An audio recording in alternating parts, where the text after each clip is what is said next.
Hello everybody. Today we're going to go over plyometric training and its benefits regarding sports performance.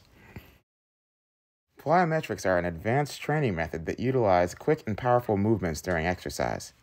These movements involve an eccentric contraction of a muscle immediately followed by an explosive concentric contraction of the same muscle. The nature in which these movements are conducted are referred to as the stretch-shortening cycle. The stretch-shortening cycle splits a plyometric exercise into phases by incorporating an eccentric loading phase, an isometric stabilization phase, and a concentric unloading phase. There are many benefits of incorporating plyometrics into an athletic training protocol. Plyometrics in an athlete's protocol can enhance motor learning, improve neuromuscular efficiency, and promote excitability, sensitivity, and reactivity of muscle tissue. Plyometric training also manipulates proprioceptive and elastic properties of muscle tissue in order for an athlete to produce a maximal amount of force in the shortest period of time. There are other physiological adaptations that occur during plyometric training that could benefit performance. These adaptations include an increase in motor unit recruitment, synchronization, and an improved rate of force production. Athletes who participate in sports that exhibit short but high speed and dynamic movements stand to benefit from these adaptations. These sports include baseball, basketball, squash, lacrosse, and many others.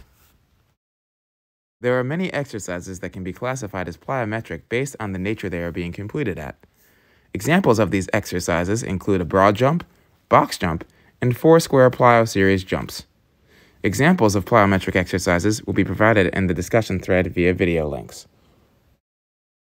There's a great deal of research that supports the use of plyometrics in an athlete's training protocol. Dodd et al. 2007 implemented an intervention that utilized both heavy resistance training and plyometric training, which they labeled as complex training, and the resultant effect on lower body power. It was found during this study that plyometric-only training produced significant changes in vertical jump measures. However, the greatest improvements in muscular power occurred as a result of complex training. Plyometric training was also identified as an effective method to improve muscular power. However, when combined with resistance training, can produce more significant short-term improvements in power and speed measures. Studies such as Dodd et al. 2007 provide significant evidence of the effectiveness of plyometric training in an athlete's training protocol.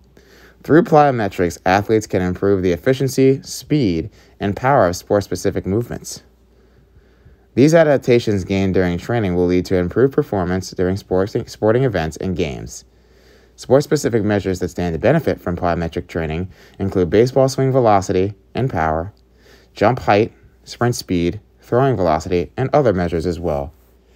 In my own experience in the field with plyometrics, I have noticed that my athletes have gained significant improvements in baseball-specific measures.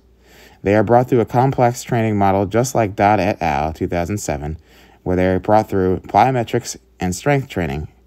They have progressed through the various training periods and see visible improvements in their games as a result. Based on current research, we can conclude that plyometric training is an effective method in which an athlete can improve their speed, power, and explosiveness. If this training is implemented properly over progressive periods, these athletes stand to become better athletes overall and improve their sports performance in their respective sports. These are the references that I used to complete this assignment. Thank you for tuning in, and I hope you learned a little bit more about plyometric training as a result of this video.